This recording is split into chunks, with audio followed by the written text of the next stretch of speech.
कबीर को पढ़ने से ज़्यादा समझने की आवश्यकता है। डॉक्टर पवन कुमार चिल्लोरिया।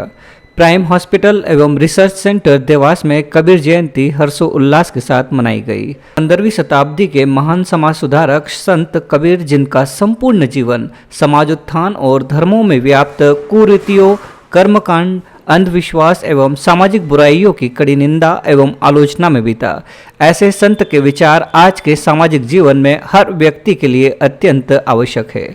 इन्हीं उद्देश्यों को लेकर कि संत कबीर वास्तविक रूप से जो चाहते थे वो पूर्ण हो, देवास के प्राइम हॉस्पिटल एवं रिसर्च सेंटर में उनकी जन्म जयंती के अवसर पर विचार गोष्ठी का आयोजन रखा गया। कार्यक्रम की शुरुआत मुख्य अतिथि द्वारा कबीर साहब के चित्र पर माल्यार्पण एवं दीप प्रज्वलन के साथ हुई। कार्यक्रम के आयोजक डॉक्टर पवन कुमार चिल्लोरिया ने विचार गोष्ठी में विचार रखते हुए कहा कि समाज को, हम सबको कबीर के उद्देश्य नहीं पता है। कबीर ने क्या किया इसे समझना जरूरी है।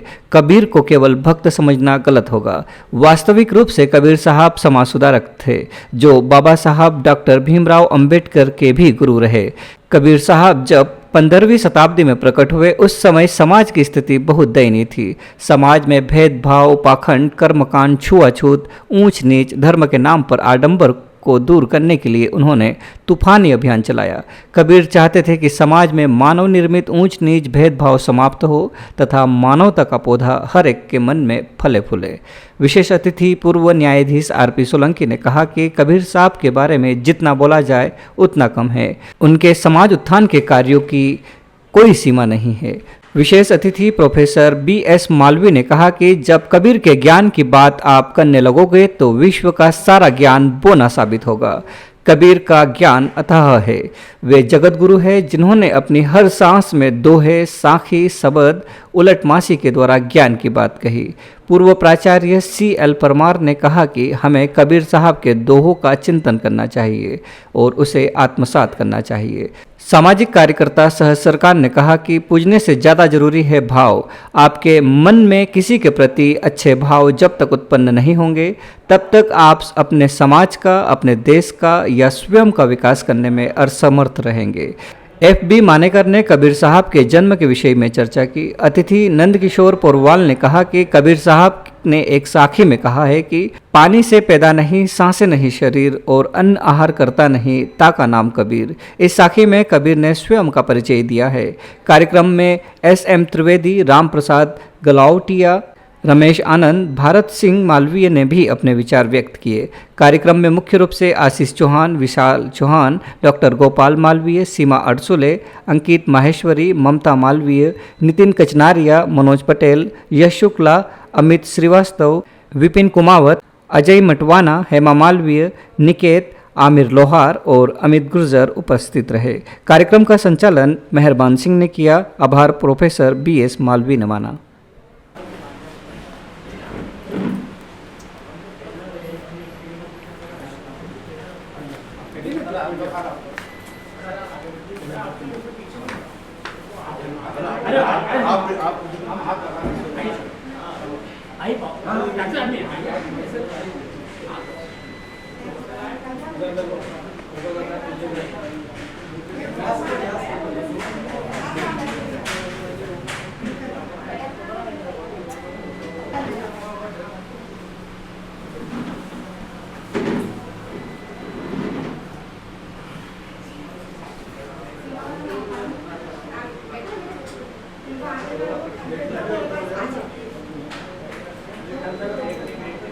कबीरदास जी ने बहुत सारे अंडरवर्ल्ड उस चीज को जानते हो, पहचानते हो और उनको गहराई से समझते हो। बहुत सारी ऐसी चर्चा होगी जिस चर्चा में आपको मतलब देखोगे उनके जीवन परिचय और उनकी जन्म स्थान और कहाँ हुआ, कैसे हुआ, कैसे किया, सब अपने अतिथि लोग बताएंगे।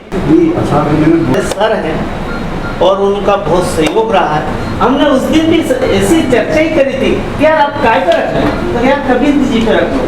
तो कबीर जी पे बहुत धार्मिक अंधविश्वास, आडंबर पे ना बहुत सारी बातें की, वो सबका चैलेंज था। तो हमने एक विषय चुना था, मगर विषय में है ना बहुत सारे को थोड़ा सा वो लगता है हमने तो कुछ चीज़ को हमने ये आडम्बर धार्मिक ये चीज़ें करेंगे तो दूसरे लोग मान लो किसी को अपन ने बुलाया तो वो आ गया तो वो कहेगा कि यार नहीं ये गलत चीज़ है यार तुम्हें बोलो।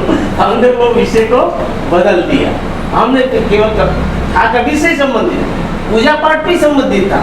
बहुत ही सहयोग देते आप लोगों को एकत्रित करने में या अपन जो एक महीने में एक बार मिलते हैं बात करते हैं चर्चा करते हैं और उसमें आप लोग को एक नई ऊर्जा मिलती है। और हम तो बहुत सारे तो रिटायरमेंट है हमारा तो समय पास बहुत अच्छा होता है ना सर। आपका आशीर्वाद मिलता रहता है तो सबका अनुभव रहता है। ज़्यादा बात नहीं लूँ आपसे सर से निवेदन करूँ कि वो अपनी बात रखे और इसके बाद क्या सर है रखेंगे मान अपने संगठन में। सर मेहरबान सर ने बोला कि मैं सहयोग करता हूँ कार्यक्रम में। तो बताना चाहूँगा कि हम लोग डॉक्टर हैं। हम लोग की जो भी कॉन्फ्रेंस होती है वो बिना खाने पीने की व्यवस्था या बिना उसकी व्यवस्था की होती नहीं। हम लोग भी नहीं जाते अगर खाने का अरेंजमेंट नहीं हो तो हम लोग तो चाय पानी अरेंजमेंट करना तो मेरा दायित्व है। हालांकि सर चाय पीते नहीं है और सर लोग चाय नहीं पीते हैं। हमने चाय की व्यवस्था नहीं की नाश्ते की पिछली बार की थी वो फिर खाना नहीं हो पाता। खैर ये बात तो अलग हो गई।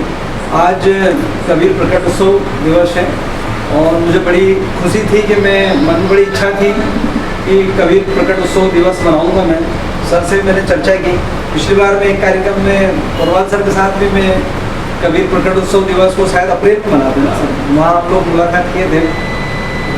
तो हमारा प्लान था कि ये कार्यक्रम हम आज ये जयंती मनाएंगे और कबीर के विचारों को कबीर की शिक्षाओं को कबीर ने जो उपदेश दिए उस पर हम लोग चर्चा करेंगे, एक संगोष्ठी रखेंगे और उसी आरंभ करने में आज हम लोग यहाँ इकट्ठे हुए हैं। और मैं बड़ा आप सबका शुक्रगुजार हूँ कि सभी वरिष्ठ लोग हैं। सर की उम्र सर ने बताई है, सर है, सब रिटायर लोग हैं, रिटायरमेंट वाले लोग हैं, सब सेवानिवृत्ति को ले चुके हैं और इनके पास काफ़ी अनुभव है।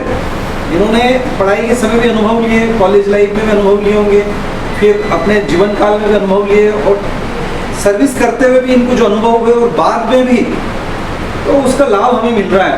आज जो आपने बताया सब ने अपने अपने विचार रखे, बहुत सारी बातें मैंने तो अभी पढ़ी नहीं। कबीर से हम कैसे जुड़ते हैं और कबीर के बारे में हम कैसे पता करते हैं वो सबके लिए प्रश्न है। मैं अपने बारे में बता दूं, सर ने बोला कि मैं सर रिटायर हुए उसके बाद कबीर को टच करा कबीर माली सर को। तो पहले तो बता दूं मंच में हमारे त्रिवेदी सर बैठे हैं, जज साहब बैठे हुए हैं, सोलंकी जी, प्रोफेसर मालवी सर बैठे हैं, पुरवाल सर बैठे हैं, मेहरबान सर हैं, मानेकर सर हैं, परमार सर हैं, गुलावटिया सर हैं, मेहता जी हैं, हमारे स्कूल के सहपाठी रह चुके जुगल हैं, सह सरकार है और हॉस्पिटल के स्टाफ और हमारे वकील साहब नोटरी साहिद मंसूरी जी भी हमारे बीच में। रमेश आनंद जी। हाँ सर, मैं माफ़ी चाहता हूँ कि क्या रमेश आनंद जी सर चित्रकार सर कविता भी अच्छी लिखी। हाँ और कविता भी अच्छी, मैं परिचित नहीं हूँ, आज ही मेरी आपसे परिचय हो रहा। भविष्य में हम मिलते रहेंगे उम्मीद करता हूँ। तो मैंने ये देखा कि कबीर को हम लोग समाज में जाते हैं तो कबीर पंथी है, बड़ा सा वो पहनते हैं और टीका लगाते हैं और चौका आरती करते हैं और वो सब मैंने देखा है। हमारे यहाँ भी बहुत सारे लोग कबीर पंथी तरफ पे भी जाते हैं।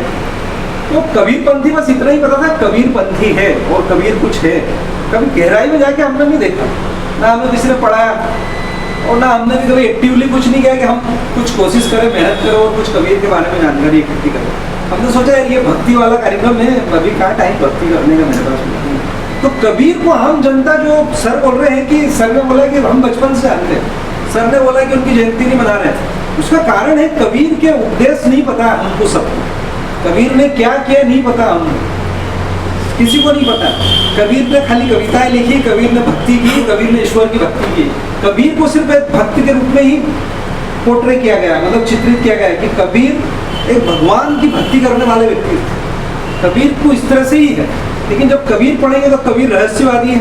कबीर पहले समाज सुधारक है, बाद में कवि है, बाद में भक्त है, लेकिन उन्हें पहले भक्त बताया गया। तो वो यहाँ पे कंफ्यूजन हो गया। कबीर पंथी है, अपर कास्ट के लोगों को पता ही नहीं कबीर क्या है। लोअर कास्ट के लोगों को, जो नीचे के लोग, नीचे के तबके, शोषित, वंचित, पीड़ित है ना, उपेक्षित, निम्न जाति के लोगों को कबीर पता है। कबीर किसके गुरु है? अंबेडकर के। कबीर नेहरू के गुरु नहीं हुए, महात्मा गांधी के गुरु नहीं हुए। कबीर बहुत सारे बड़े बड़े लोगों के नहीं हुए, क्योंकि वो पढ़े नहीं कबीर। जब उन्होंने पढ़ा तो वो फिर जयंती क्यों मनाएंगे? तो कबीर के विषय में, कबीर सोशल रिफॉर्मर थे, कबीर समाज सुधारक थे। कबीर जब प्रकट हुए 15वीं सदी में, तो समाज की स्थिति बहुत ही दयनीय थी, बहुत खराब हालत थी, बहुत ही बेकार स्थिति में कबीर जब पैदा हुए। मतलब जब काशी में, हालांकि वो उनके बारे में कब जन्म हुआ है वो सब डिस्प्यूट का विषय, अभी वो बात नहीं करें, लेकिन जब कबीर प्रकट हुए उस समय समाज की स्थिति बहुत दयनीय थी।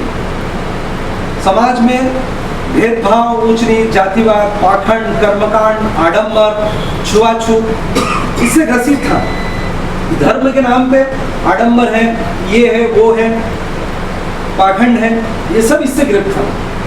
तो कबीरदास जी ने क्या किया, धर्म और समाज में जो भी था, कर्मकांड है, पाखंड है, आडंबर है, इन सबको, समाज की सारी बुराइयां, जातिवाद, छुआछूत, भेदभाव को दूर करने की तूफानी अभियान चलाया। कबीर चाहते थे ये समाज में मानव निर्मित जितने भेदभाव है ये सब खत्म हो जाए। वो ऐसे समाज की कल्पना करते थे कि समाज में जो आपके हमारे बीच में भेदभाव है, ऊंच नीच का भेदभाव, बड़ेगा छोटेगा, इसका उसका, सारे भेद खत्म करना चाहते। तो कबीर ने समाज के लिए क्या किया, ये बहुत महत्वपूर्ण बात। जो अम्बेडकर ने किया, अम्बेडकर क्यों महत्वपूर्ण है, क्योंकि अम्बेडकर को भी नहीं पढ़ा लोगों ने, वो संविधान बना दिया इसलिए उनकी जल्दी। अगर संविधान नहीं बनाते तो अम्बेडकर कोई नहीं जानता। अम्बेडकर इसलिए महत्वपूर्ण हो गए कि उन्होंने संविधान बना दिया, इसलिए उनकी कंपलसरी उनकी जयंती मनाना मतलब एक मजबूरी हो गई। तो अम्बेडकर ने जो किया ना वो कबीर पहले कर चुके थे। वो भी समाज को वैसे ही सब कर रहे थे। जो समाज में इधर उधर बिखरा हुआ था, मनुष्य के साथ भेदभाव जो हो रहा था, मानव का शोषण जो हो रहा था, अत्याचार हो रहा था, ये सब कबीर के समय हो रहा था। और अम्बेडकर ने कबीर को बहुत गहराई से पढ़ा था। अभी मैं पुरुष की तरह, हालांकि हमारे लिए अम्बेडकर भगवान है, हमारे लिए कबीर भी भगवान है, लेकिन मैं उन्हें एक पुरुष, महापुरुष की तरह अभी संबोधित कर रहा हूँ। लोग बोलेंगे नहीं तो कि यार ये अम्बेडकर बोल रहे हैं। तो बाबा साहब अम्बेडकर ने कबीर को बहुत गहराई से पढ़ा है, और जो कबीर ने कहा है वही बाबा साहब ने लिखा है कि ये असमानता का जो था, समानता का भेदभाव, कबीर की नजर में हर व्यक्ति समान है, उनकी भक्ति में हर व्यक्ति बराबर है। अभी हमारे यहाँ के नहीं यार, ये दूर रहे, तू पास में आ जा, तू ये कर सकता, तू वो नहीं कर सकता, है ना। ये बाद में अम्बेडकर ने जो किया, समाज में जिस तरह से उन्होंने संविधान बनाया है, उसके पहले वो गौतम बुद्ध को माने, गौतम बुद्ध की उनने शिक्षाएं ली, उन्होंने कबीर से शिक्षा ली, उन्होंने महात्मा ज्योतिबा फुले से सीखा। जो अम्बेडकर ने किया वो सब कैसे किया उन्होंने, अम्बेडकर ने किया, उसके पहले वो इनकी गहराइयों में गए। उन्होंने गौतम बुद्ध के सिद्धांतों को माना, उन्होंने कबीर के सिद्धांतों को माना, उन्होंने ज्योतिबा फुले के जो समाज सुधारक के कार्यक्रम को माना। तो ये लोग समाज सुधारक पहले थे। कबीर को कबीर परमेश्वर की उपाधि है, कबीर भगवान माना गया। कबीर के राम और कबीर की इतनी बातें, कबीर का वो रूप भी, कबीर के बहुत सारे रूप है, अलग अलग लोग अलग अलग व्याख्या करेंगे। कबीर की जितने लोगों से बातें करेंगे, हम इतने लोग हैं अभी 10-15 लोग, हम अलग तरह बात करेंगे। अभी हम टिपाणिया जी के पास चलेंगे, वो अलग तरह से व्याख्या बताएंगे, और दूसरे भजन सिंगर जो भी है, भजन गायक, वो अलग तरीके से व्याख्या करेंगे। कबीर के बहुत रूप है। मेरे लिए उनका क्या रूप महत्वपूर्ण है, मैं कबीर को कैसे देखता हूँ, मेरे लिए वो समाज सुधारक पहले, मेरे लिए उन्होंने जो समाज के लिए किया वो महत्वपूर्ण है। उन्होंने जो कबीर के लिए मानवता सबसे ऊपर है, धर्म के ऊपर कबीर ने मानवता को रखा है। बाकी जगह भगवान बड़े हैं, इंसान छोटा है। उन्होंने बोला नहीं, ये बात गौतम बुद्ध ने भी कही कि मनुष्य बड़ा है, आत्मदीपक हो, आदमी को दीप जलाना अंदर से, खुद ही भगवान बनना है। बाकी सब धर्मों में सब भगवान ऊपर है, बाकी सब छोटे हैं। कबीर के लिए, गौतम बुद्ध के लिए पहले इंसान बड़ा है। कबीर ने धर्म के ऊपर मानवता को रखा है।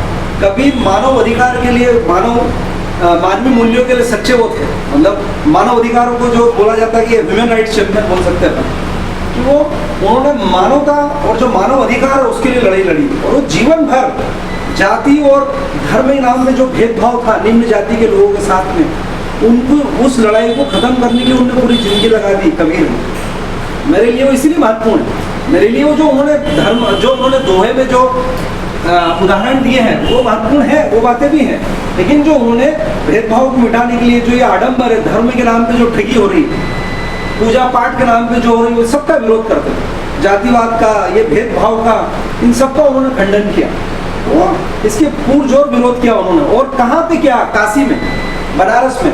उस समय धर्म की नगरी थी, वो सेंटर था, वो हेड ऑफिस था। जैसे इस्लाम धर्म में मक्का से आर्डर आ गया कि भैया ये करना है, तो सारे दुनिया के सारे मुस्लिमों को वही मानते हैं। जैसे हिंदू धर्म में काशी बनारस धार्मिक नगरी का केंद्र था, वहाँ बीच बाजार में चौराहे पे खड़े होकर बोलते थे, ये छोटी बात नहीं थी। उस समय चैलेंज करते थे बड़े बड़े पंडितों को, बड़े राजा महाराजाओं को, इसलिए उनको सिकंदर लोधी के दरबार में खड़ा कर दिया। सिकंदर लोधी ने उनको सजा भी सुना दी थी, वो पूरा प्रसंग याद नहीं है सर मुझे, है ना। उस समय सिकंदर लोधी का वंश था ये, मतलब वो चलता था, राज्य चलता था। तो मौलवी भी उनसे नाराज थे, क्योंकि वो इस्लाम धर्म के भी खिलाफ बोलते थे, जो उसमें पाखंड था। हिंदू धर्म में जो पाखंड था उसके खिलाफ बहुत बोलते थे, तो उनसे पंडित दोनों भी नाराज थे बनारस काशी के, उनसे मौलवी भी परेशान थे। वो दोनों ले जाके उनकी शिकायत सिकंदर लोधी से की। तो कबीर ने जो किया उस समय वो छोटी मोटी बात नहीं थी। कबीर एक बहुत बड़े समाज सुधारक थे, और उनका योगदान, ये जो देश आज हम जहाँ बैठे हुए, उस समय से चल के हमने काफ़ी यात्रा की, मानव जाति ने काफ़ी सफ़र किया, काफ़ी यात्रा की, और हम आज जाके यहाँ बैठे हुए हैं। तो उसमें कबीर का बहुत बड़ा योगदान है, और अम्बेडकर को बनाने में भी कबीर बहुत बड़ी भूमिका में है। तो कबीर बहुत महत्वपूर्ण है। तो मेरे दिमाग में भी तभी आया कि कबीर को सिर्फ स्कूल की कक्षाओं में पढ़ा था, और बस पूजा पाठ होती है, वो कहीं कबीर के भजन वजन होते हैं, वो लोग चले जाते हैं। कुछ लोगों को उनकी गहराई शब्द की समझ आते हैं, हम लोगों को नहीं समझ में आते, क्योंकि हमने नहीं पढ़ा इतना गहराई में। सर जितने अच्छे से व्याख्या कर रहे थे, सर ने किए, सर करते हैं। इनकी पूरी उम्र हो गई, इन्होंने काफ़ी पढ़ा है कबीर को, बहुत ये घोट के पी गए, फिर भी ये बोलते होंगे कभी हमको कुछ नहीं आता है। इन्होंने खूब किया। तो हमने कभी कबीर की शिक्षाएं पढ़ी है कि समाज सुधारक का काम किया, धर्म के लिए जो जाति, मतलब धर्म में, समाज में जो वो थी, कुरीतियाँ थी, रूढ़ियाँ थी, उसको मिटाने का काम किया उन्होंने, मानवता के लिए काम किया उन्होंने, भेदभाव को खत्म करने के लिए काम किया उन्होंने। गुरु के बारे में उन्होंने बोला कि अगर सच्चा गुरु मिल गया आपको, तो वो आपका ब्रह्म से दर्शन करा सकता है। सच्चा गुरु ही आपको ज्ञान दे सकता है, और जीवन में आपके जीवन सफल होने के लिए आपको ज्ञान की जरूरत है। तो गुरु व्यर्थ के पाकड़ और आडंबर से आपको सच्चा ज्ञान नहीं मिलेगा। तो ये उन्होंने बोला गुरु के बारे में। फिर उस समय स्त्रियों की दशा भी बहुत बुरी थी, महिलाओं की। कबीर ने स्त्रियों के लिए भी बहुत सारा काम किया।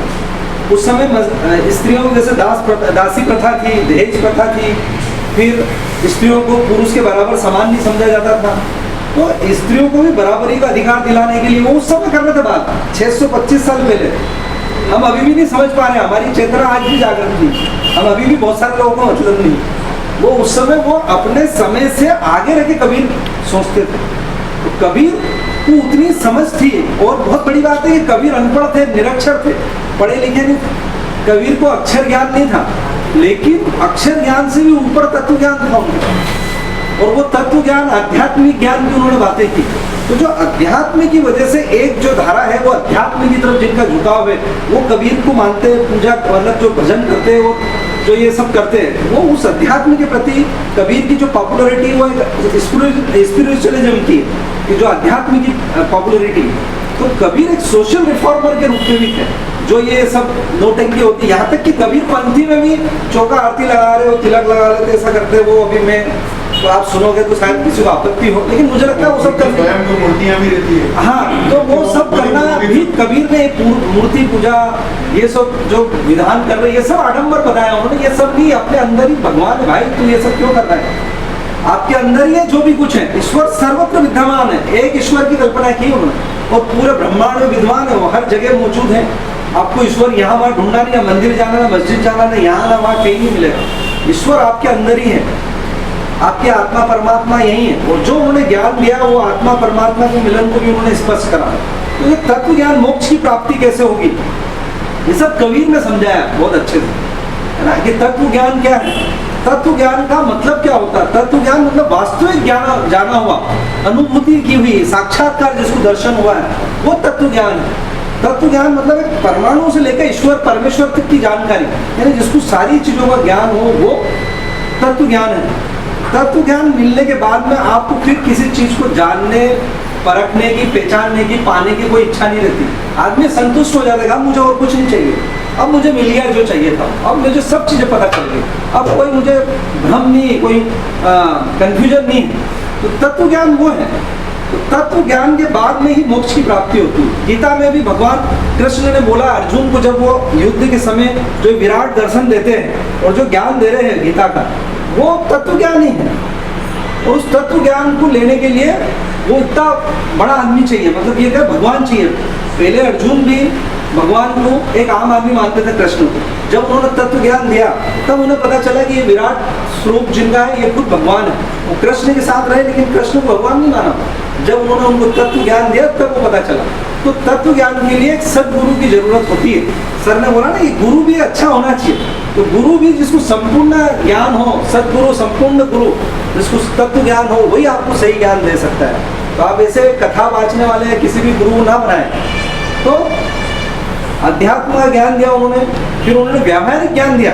जो सबसे महत्वपूर्ण बात है कि उन्होंने आपको जीवन कैसे जीना है, जीवन में व्यवहार कैसे करना है, किसी से कैसे पेश आना है, आपको प्रेम पूर्वक सबसे व्यवहार करना है, आपको अभिमान अहंकार, ये समाज में इतनी विसंगत थी कि खासकर हिंदू धर्म में इतनी बुराइयां थी, उसको बुराइयां बोलना चाहिए, इतनी कुरीतियां थी, उसकी वजह से बाद में और धर्मों का विकास होता गया। बाद में जैन धर्म जो बना या बौद्ध धर्म जो बना उसका बड़ा कारण जो जातिवाद भेदभाव था। मुस्लिम धर्म का भी जो इतना ग्रोथ हुई उसका बड़ा कारण भेदभाव था, जातिवाद। तो ये सब इतनी सारी बुराइयां थी और समय के साथ ये सब होता रहा। लेकिन उस समय राजशाही चलती थी, राजाओं का शासन था, कुछ नियम कानून नहीं थे। हर राज्य में अलग अलग नियम कानून हर अपने हिसाब से चलते थे। तो कबीर के बारे में सर ने बोला कि जितना बोलो उतना कम है, और हर आदमी के पास उसकी अलग अलग व्याख्याएं हैं। लेकिन फिर भी सत्य, सर ने एक बात कही, सत्य हमेशा बीच में रख के बात करें। कबीर ने कभी भी सत्य के लिए समझौता नहीं किया। जो भी बात बोली है बिल्कुल 100% सत्य है। दुनिया में कहीं भी चले जाओ, कहीं से भी चेक कर लो, कुछ भी नहीं, उनकी बातों को झुठला नहीं सकता। कबीर का ज्ञान जो है ना, दुनिया का सबसे अनमोल ज्ञान है, उसकी कोई तुलना नहीं हो सकती। तो आप हमेशा जीवन में सत्य का पालन करें, सच रहे, सच बोले, सही काम करें, गलत रास्ते पे नहीं जाए। और कबीर को आदर्श माने और कबीर को बिल्कुल पढ़े और आत्मसात करें, और कबीर के बताए रास्ते पे हमें चलने की कोशिश करें। कबीर की शिक्षाएं, कबीर के दोहों को, कबीर की शिक्षाओं को हम अपने जीवन में लाएं और एक आदर्श जीवन कैसे जिए।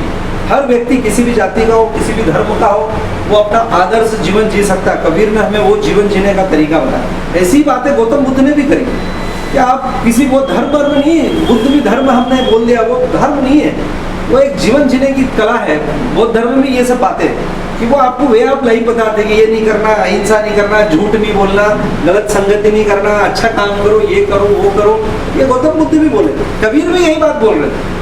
तो जो सच्चा गुरु है वो यही बात बोलेगा। अभी मैंने गुरु नानक जी के पढ़े थे, मैं बहुत दिन सोचता था राधा स्वामी क्या होता है, गुरु नानक क्या बोलते हैं।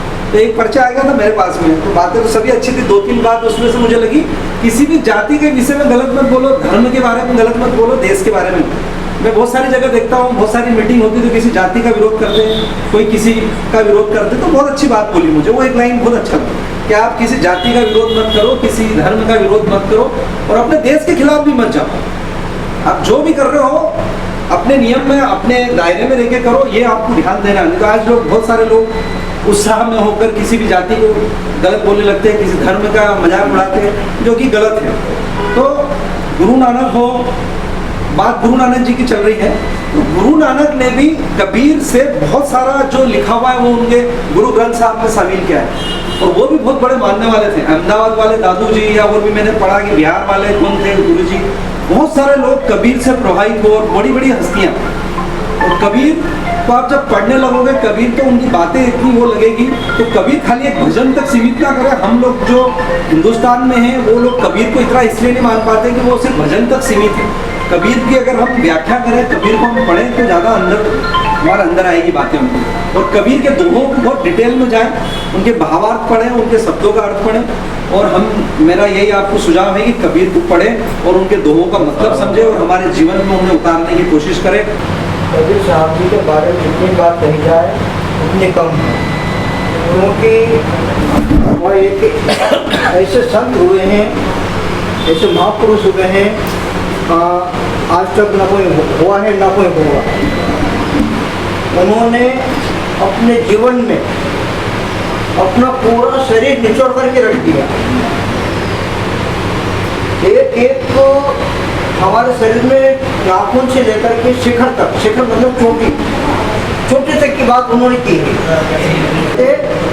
पंडित तो के सामने और मौलवियों के सामने, सबके सामने यही कहते, अगर वो कुछ बात कहते कि वो कहते कि तू कहता कागज की लेखी, और मैं कहता आखन देखी तेरा मेरा मनवा कैसे होगी।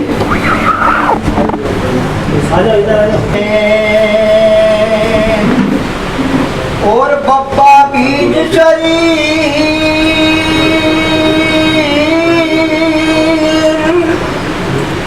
रर्रा सब गठ रम रहा ताका नाम कबीर। अब कबीर क्या है? पक्का केवल नाम क्या है? जितने भी हमारे सबकी पहचान भी नाम से ही होती है, लेकिन उस परमपिता परमात्मा से मिलने का जो जिसको हम कहते हैं कड़ी, वो नाम ही है। वो नाम नहीं है जो हम सब लिखते हैं, पढ़ लिखते हैं या बोलने में आता है। ये सारे नाम है माया के नाम है, और माया के नाम है ये नासवान है। इसी बात को एक शब्द में कबीर साहब ने कहा है कि 5 नाम भव सागर का कहिए या से मुक्ति न होई। वर्तमान समय में कबीरदास जी की वाणी हम सब पल पल चरितार्थ होते हुए देख रहे हैं। हर पल हर क्षण कहीं न कहीं कबीरदास जी की शिक्षाओं से हमारे इस वर्तमान समाज को, युवा पीढ़ी को शिक्षा लेने की जरूरत है। टीवी चैनलों पे देखने जाएंगे तो लड़ाई झगड़ा फसाद, धर्म की बात हो रही है, अधर्म की बात हो रही है, विवाद हो रहा है। कबीरदास जी ने कई सालों पहले ये बात कह दी थी कि अगर पत्थर पूजने से सब कुछ अच्छा होता है, सब कुछ बढ़िया होता है, तो मैं पत्थर नहीं, मैं पहाड़ पूज देता हूँ। तो पूजने से ज्यादा जरूरी है भाव। आपके मन में किसी के प्रति अच्छे भाव जब तक उत्पन्न नहीं होंगे, तब तक आप अपने समाज का, अपने देश का, अपने स्वयं का विकास करने में असमर्थ रहेंगे। आज के इस कार्यक्रम के अवसर पर मैं आप सबसे यही कहना चाहता हूं कि हमारे सबके मन में ईश्वर का वास है, और उस ईश्वर के प्राकट्य को अपने अंदर महसूस करते हुए एक दूसरे की मदद, एक दूसरे का सहयोग करने की भावना लेकर यदि हम अपना जीवन जिएंगे तो निश्चित ही कबीरदास जी के जीवन के पश्चात उन्होंने जो शिक्षाएं हमें इस समाज में प्रस्तुत की, उन शिक्षाओं का सही सदुपयोग करते हुए हम हमारे भारत देश को विश्व गुरु की श्रेणी में पुनः स्थापित कर सकेंगे। मैं अपनी वाणी को इन्हीं विचारों के साथ विराम देता हूँ। पूरी दुनिया के सम्मानीय संत आदरणीय कबीर जी आज बड़े हर्ष उल्लास के साथ जयंती मनाने जा रहे हैं। कबीर की हम बात करते हैं, न कबीर का जन्म हुआ न मृत्यु हुई। फिर आप बोलोगे क्या कह रहे, जन्म जयंती मनाने आ रहे हैं। पोथी पुस्तक के अनुसार महाज्येष्ठ पूर्णिमा को 1398 में पैदा हुए बताते हैं, लेकिन न पैदा हुए न मृत्यु हुई, न किसी माता के गर्भ में आए और न पालन पोषण हुआ। लिखी लिखा पुस्तक है, उनके वाक्य में इतना दम है, उससे आप अनुमान लगा सकते हैं। हर किसी मनुष्य में इस प्रकार की भाषा नहीं आ सकती है। चाहे उनकी वाणी में दम हो, चाहे उसमें लिखावट में हो, उसका जब असर होता तब कबीर के साकी और दोहे और वाणी की याद आती है। क्या बाल्यावस्था हो, क्या बाल्यावस्था हो, क्या वृद्धावस्था हो, विभाग कोई भी हो, क्या शिक्षा भाव है, स्वास्थ्य भाव हो, क्या कृषि का हो, क्या राजनीतिक का हो, आर्थिक हो, धार्मिक हो, सांस्कृतिक हो, सभी में इनका आपको वर्णन मिलेगा। इसलिए जब तक हम प्रत्यक्षदर्शी आत्मानुभव की बात नहीं करेंगे तब तक उसको दोहराने की जरूरत नहीं है। पानी से पैदा नहीं, न सांसें नहीं शरीर, और अन्न आहार करता नहीं ताका नाम कबीर। अब ये चीज जो कबीर साहब ने खुद अपने साखी में बताया है, अपना खुद का परिचय खुद ने दिया है कि पानी से पैदा नहीं सांसें नहीं शरीर और अन्न आहार करता नहीं ताका नाम कबीर। वो कबीर है कहाँ? आप हम चिंतन करें तो कहते हैं कि अगर खोजी हो तुरंत मिल जाऊं एक पल की तलाश में। मैं इस कबीर के मार्गदर्शन में जीने के साथ कबीर के शब्दों को सुनने के बाद जो पाया है आत्मबोध, उसके आधार पर कह रहा हूं कि पानी से पैदा हुआ और सांसा लेता शरीर, अन्न आहार करता नहीं तामे लेता कबीर। कबीर साहब अपनी साखी में कहते हैं कि पानी से पैदा नहीं सांसें नहीं शरीर, अन्न आहार करता नहीं ताका नाम कबीर। लेकिन हम उसको परक रूप में बोल जाएंगे तो पानी से पैदा भया सांसें हो तो शरीर, अन्न आहार करता है तामे रहता कबीर। कबीर है कहाँ? मन मथुरा, अभी कहा थे काशी में पैदा हुआ, तो कबीर कहाँ है? देह माही विधेयी है। वो कबीर कहाँ है? इस देह के अंदर है। देह माही विधेयी है और साहेब सूरत स्वरूप और अनंत लोक में रवि रहा जाके नंग रूप, वो है कबीर। वो सबके घटक में, इसलिए जो बैठे हैं उस श्वास की वजह से बैठे हैं, उस अन्न आहार की ताकत की वजह से बैठे हैं, उस पिता के उस तत्व जो मूल सब तत्व उसकी उत्पत्ति से माता पिता मिल बेला हो गया, कली कर्म की पूजा, बेला पिता अकेला होता पुत्र जन्मा दूजा, उसकी वजह शरीर धारण किया, उसके अंदर कबीर। तो कबीर कहाँ रहते हैं? शरीर के अंदर। और जिस शरीर में वो क्या है? काया राम का मंदिर साधु भाई, काया राम का मंदिर। इस शरीर मंदिर के रूप में और उसमें कबीर भगवान रहते हैं। इसलिए जहाँ भगवान कबीर रहते हैं, जिसके अंदर कबीर रहते हैं, वो क्या हुए? वो भी कबीर है। आप सब लोग कबीर में आपको प्रणाम करते हैं। बिना कबीर के आप कोई जी नहीं सकते। कबीर के बिना हम जी नहीं सकते। जो हमारे बीच में जो कबीर है वो यही तो है, और अपना परिचय देते इस बोलते को याद कर जिसका इलाही नूर है, और नूर पर जहूर दर से सोही साहब हजूर है। ये कबीर तो है जिनका हम प्रकट महोत्सव मना रहे हैं। इसलिए सबके बीच कबीर है, काया वीर कबीर है। क्योंकि कबीर साहब की बातों को जानने के लिए तुला की आवश्यकता होती है, तराजू की आवश्यकता होती है, पारक और परख की आवश्यकता होती है, आत्मशोध करने की जरूरत होती है, उनके बताए मार्ग पर चलकर चिंतन और मंथन खोज करने की जरूरत होती है। अपने मन से अगर किसी प्रकार का हम मिलावट करेंगे तो कभी उसको एक्सेप्ट नहीं करेंगे, क्योंकि वो अटल सत्य है। डायमंड के ऊपर कोई चीज फेंकेंगे तो वो उस पर क्रीच आ जाएगी। इसलिए क्षमा चाहता हूँ, अनावश्यक हिस्ट्रियों के रूप में कबीर की व्याख्या न करें, कबीर को आत्मसात करें और कबीर को जाने। मानना बहुत अलग चीज है और कबीर को जानना बहुत अलग चीज है। अभी साहेब मानके साहब ने जो बताया था कि कबीर का जन्म हुआ, निगू निमा, ये पालक पिता, ये निश्चित है। और ये सारी चीज हमारे भौतिक जगत में मिलती है। आज हम बच्चे को दाखिला करना जाते हैं, एक प्रमाण पत्र सर मंगाते हैं, उसमें क्या पिता और पालक पिता, जन्मदाता और पालक पिता दोनों सेम होते हैं। जन्म देने के बाद तो चले जाते हैं, लेकिन पालन करने वाला उससे भी बड़ा होता है। और पालन करने वाला हमारा सबका कबीर ही तो है। जो श्वास से जो हमारा जो बोध हो रहा है, जो आत्मबोध का अनुभव कर रहा है, वही कबीर। बहुत प्रासंगिक है, हर जगह उनका देखा जाए। कोई भी सरकार हो, कोई भी धर्म हो, कोई भी जाति हो, मगर बहुत सारे लोग मतलब कबीर दास जी को बहुत मानते हैं। और उन्होंने अंधविश्वास पे इन पे कैसी कैसी चोट की है, आप सभी जानते हैं। कबीर जी दास जी के बारे में आपने साथियों के बारे में बात किया, साथियों से बहुत सारी बातें आती हैं, मगर कुछ चमत्कारिक जो उनके बात है ना, वो अगर सुनते तो बड़े मजा आता। आज मैं चाहता था कि यार ऐसी कुछ प्रसंग आएगा। उनके चमत्कार नहीं है, मतलब बहुत अच्छी चीज़ है।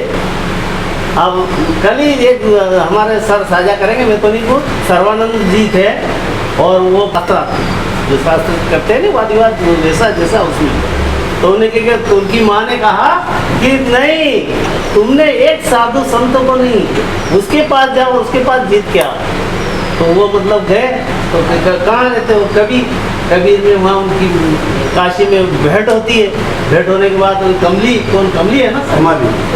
हाँ, उनसे बात होती कि उनसे मेरे को मिलना है। फिर उनने वही जो इनने सर ने बताया था ब्रह्म तत्व की बातें ने, बहुत सारी चीज़ें कि वो तो वहाँ है, वो वहाँ है, ऐसी बहुत सारी ये सब जानते हैं, पर मैं कम जानता हूँ। ये 2 मिनट का समय तो लेकिन जो एक मेन चीज जो मुझे बताना है, क्योंकि वो आप लोगों की विरासत है और उसको पाने का आपका है। कबीर राम के बहुत बड़े अनुयायी थे, और राम किसे कहते हैं? जो रम रहा है, श्वास है। जग में 4 राम है, 3 नाम व्यवहार और चौथा नाम निराकार है, ताका करो विचार।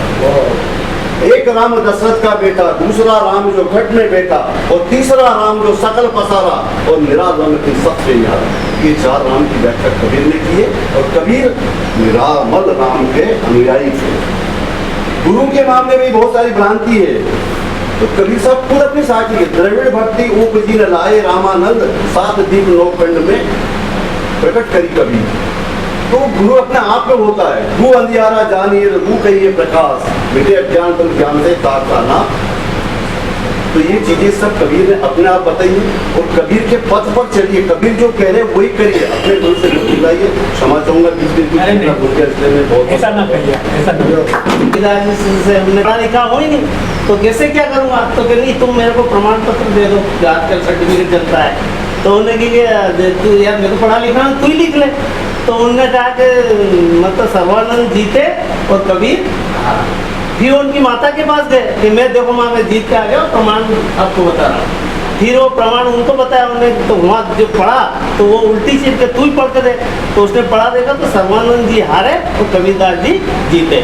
हर कहीं माँ ऐसा हो ही नहीं सकता। फिर डबल से गए और फिर पुनरावृत्ति हुई, और पुनरावृत्ति के बाद फिर बात ये बातें हुई। तो ये बहुत सारे प्रसंग है, उनकी ऐसी चीज़ें अपने को थोड़ी सी आम पाठक है, नए युवा या पीढ़ी है, इन लोगों को ऐसी। हाँ, इसके बाद मैं कैसे के प्रोटोकॉल के हिसाब से ले और सभी कबीर संत के ज्ञान के जिज्ञासु, मैं आप सबको असंख्य बंदी असंख्य प्रणाम करता हूँ। साहब कबीर पर 2-3 बात करना चाहता हूँ मैं। कबीर तो अथाह ज्ञान है, अथाह ज्ञान जो कान वो तो उनका अथाह इन्हें पार ही नहीं पा सकते, इतना बड़ा ज्ञान है। इसलिए कबीर साहब के ज्ञान के बारे में एक दोहा पहले मैं बता दूँ आपको कि जगत ज्ञान है ज्ञानड़ी, उसको स्त्रीलिंग बताया उन्हें। जगत ज्ञान है ज्ञानड़ी, कबीर ज्ञान है ज्ञान। वो कैसा ज्ञान? अगली लाइन में उन्होंने ये बताया कि जैसा गोला तोप का, जो युद्ध के मैदान में तोप मिसाइल चलती है, जैसा गोला तोप का फतेह करे मैदान। जब कबीर के ज्ञान की बात आप करने लगेंगे तो सारा ज्ञान बोना हो जाएगा। सारा ज्ञान, संसार का कोई सा भी ज्ञान, कबीर का ज्ञान ऐसा अपरंपार है और उनको कोई पा नहीं सकता। आज तक कोई भी संत महंत ज्ञानी विचारक कबीर की पूर्णता को प्राप्त नहीं कर पाया। इसलिए नहीं कर पाया कि कबीर का ज्ञान अथाह है। आपको एक उसकी सांख्यिकी में बताऊं, कबीर अपने 120 साल की जिंदगी थी। कबीर साहब, उनको दास मत बोलिए। अभी कई जगह दास शब्द आया तो मेरे को थोड़ा सा ऐसा लगा है गलती नहीं। वो तो जगत गुरु है, जगत गुरु को दास और वो क्या है अपशब्द नहीं बोलना चाहिए। सत्य कबीर, जगत गुरु उनको कहा गया। सत्य कबीर और जगत गुरु। कबीर भूल के भी दास मत बोलिए, मेरा आपसे निवेदन। कबीर दास नहीं, दास का अलग मतलब था। यहाँ वर्ण व्यवस्था की तमाम तरह की हरकतें थी हमारे देश में और आज भी है। तो मैं ये बता रहा था कि कबीर साहब का ज्ञान बहुत अथाह है। उन्होंने हर सांस में, अब आपको सांस का कैलकुलेशन करके बताऊँ मैं आपको, रक्षा बेटे हैं।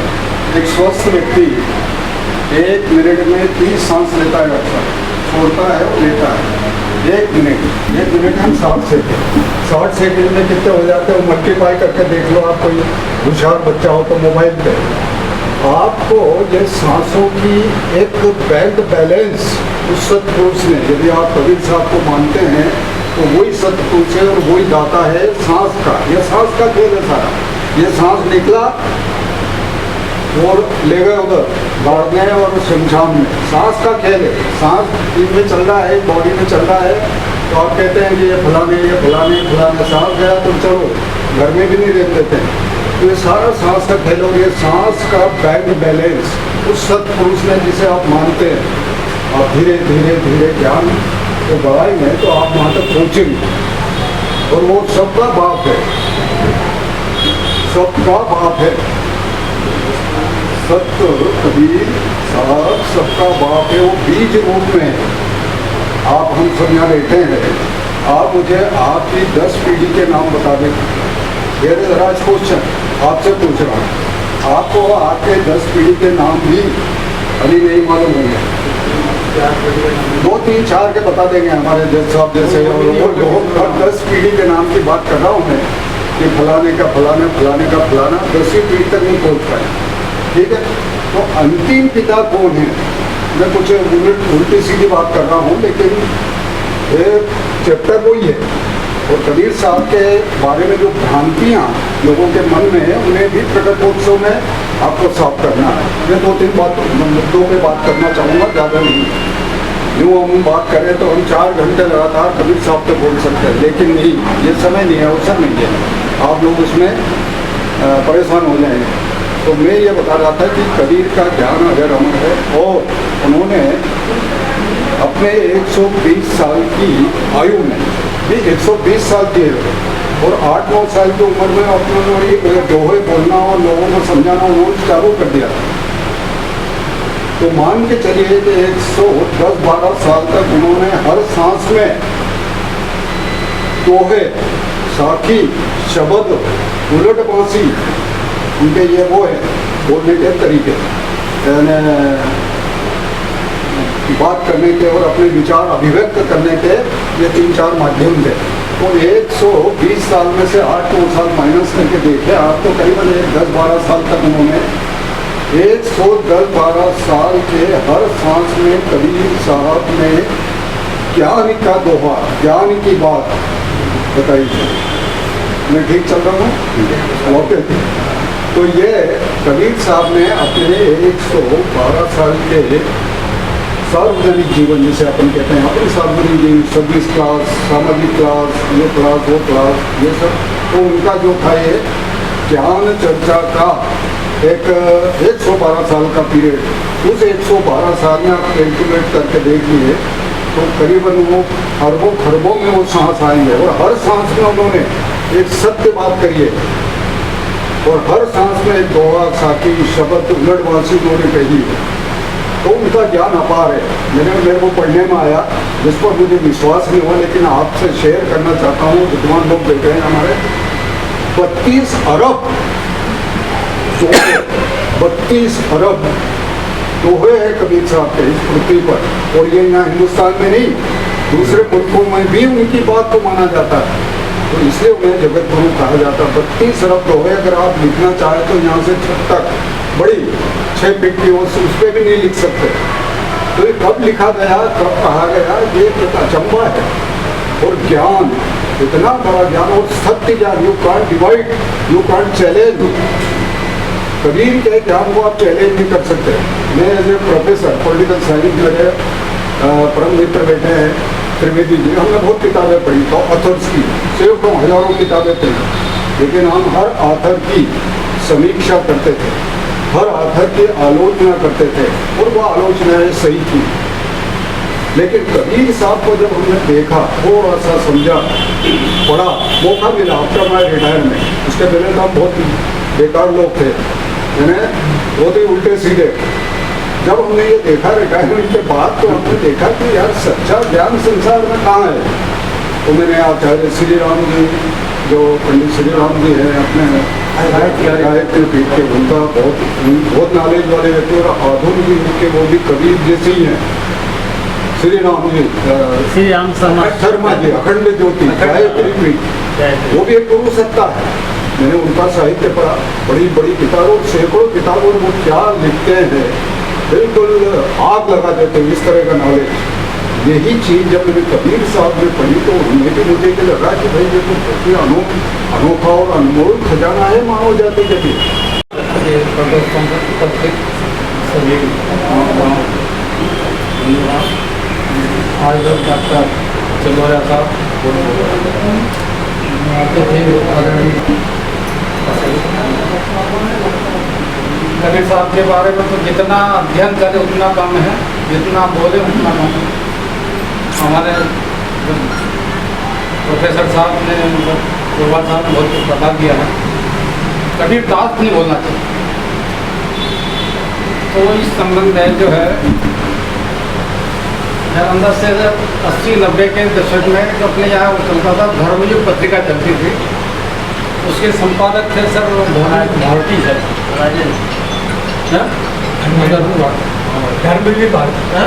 धर्मवीर भारती। हाँ, उन्होंने कबीर साहब पर 2 पुस्तकें लिखी। तो उन्होंने कहा कि कुछ हिंदी साहित्य के विद्वान जैसे कि डॉक्टर आचार्य प्रसाद द्विवेदी, रामचंद्र चतुर्वेदी, इन्होंने कबीर साहब की तुलना तुलसीदास से की। तो उन्होंने भारती जी ने कहा कि ये इनका जो मूल्यांकन किया है दोनों ने बहुत गलत किया है।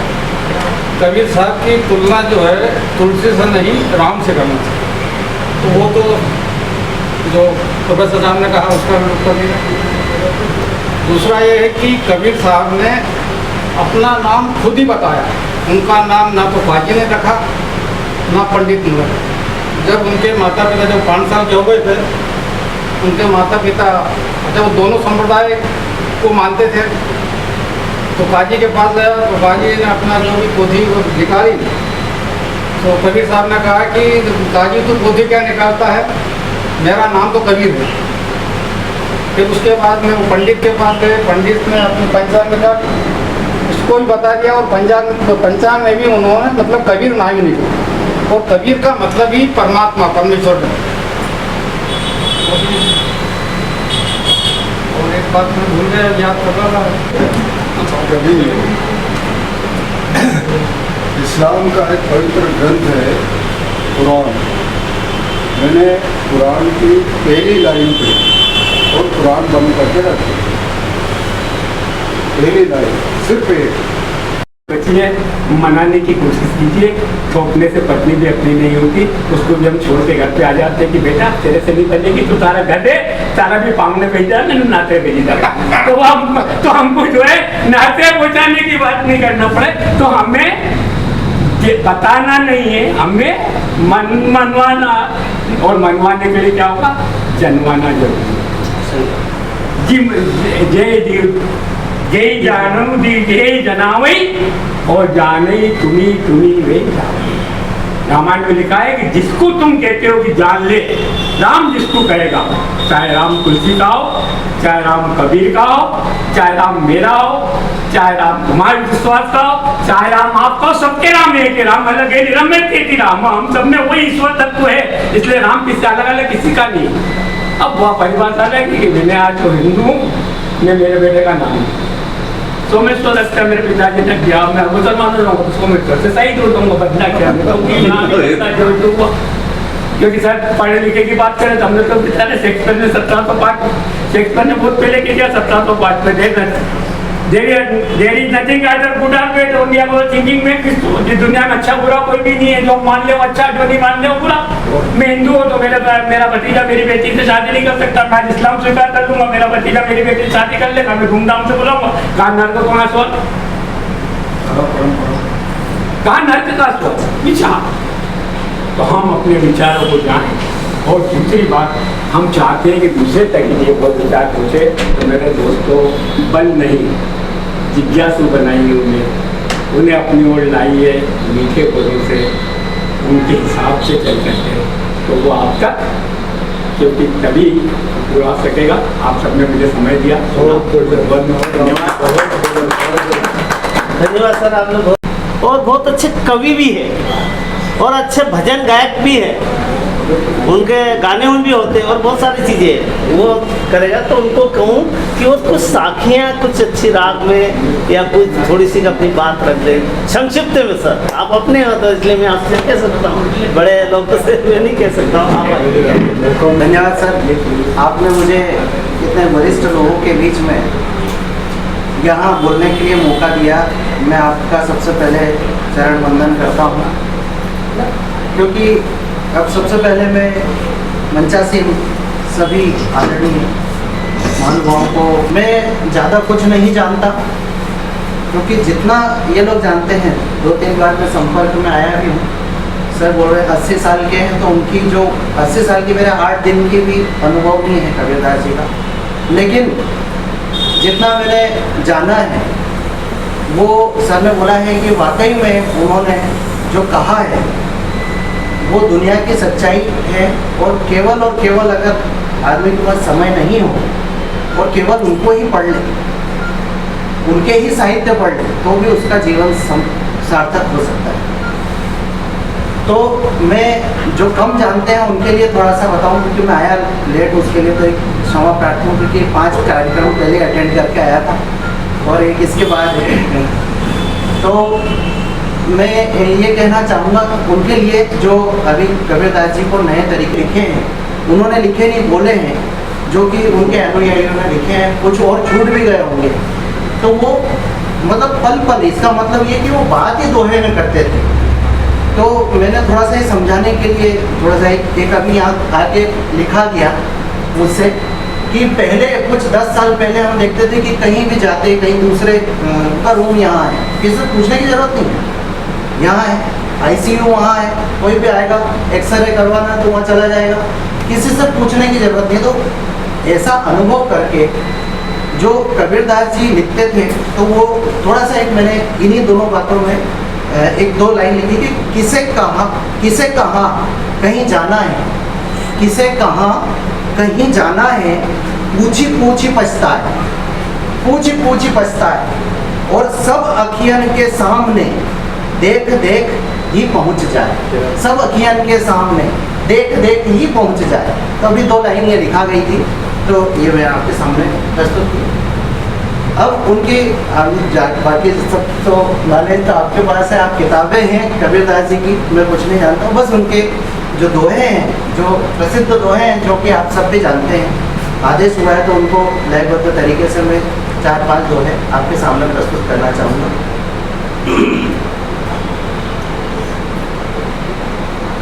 गुरु गोविंद दो खड़े काके लागू पार, बलिहारी गुरु आपने गोविंद दियो मिलाए, कबीरा गोविंद दियो मिलाए। ऐसी वाणी बोलिए मन का आपा खोए, ऐसी वाणी बोलिए मन का पाखो, औरन को शीतल करे आप शीतल होए, कबीरा आप शीतल हो। बड़ा भया तो क्या भया, जैसे पेड़ खजूर,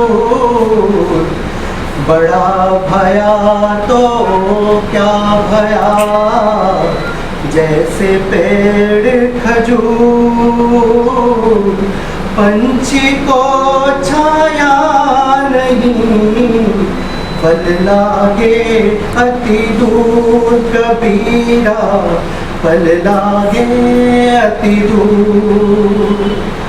निंदक नियरे राखिए, आंगन कुटी छबाए, निंदक नियरे राखिए, आंगन कुटी छबाए। बिन पानी सब सूल है, निर्मल करे सहाय, कबीरा निर्मल करे सहाय। बुरा जो देखन में चला, बुरा न मिलिया कोई, बुरा जो देखन में चला, बुरा न मिलिया कोई, जो मन देखा अपना, मुझसे बुरा न कोई कबीरा, मुझसे बुरा न कोई। और आप सबका मैं बहुत बहुत धन्यवाद देता हूँ कि आप मेरे बुलावे पर आए। हालांकि आज बहुत टाइम ले लिया आप लोगों का मैंने, मगर बहुत अच्छा लगा, मुझे बड़ी खुशी हुई कि आप लोगों ने आया और समय दिया और आपने हमें जो ज्ञान, जो आज हम लोग ज्ञान से सरोवर किया, उसके लिए मैं आपका आभारी हूँ। धन्यवाद। 10 मिनट बात सबके हित की, कुछ सस्पेंस, कुछ रोचक, कुछ ज्ञानवर्धक, कुछ उत्साहवर्धक, खबर की खबर, सब कुछ है यहाँ पर। ये सब देखें हमारे YouTube channel media post services पर। अभी सब्सक्राइब करें।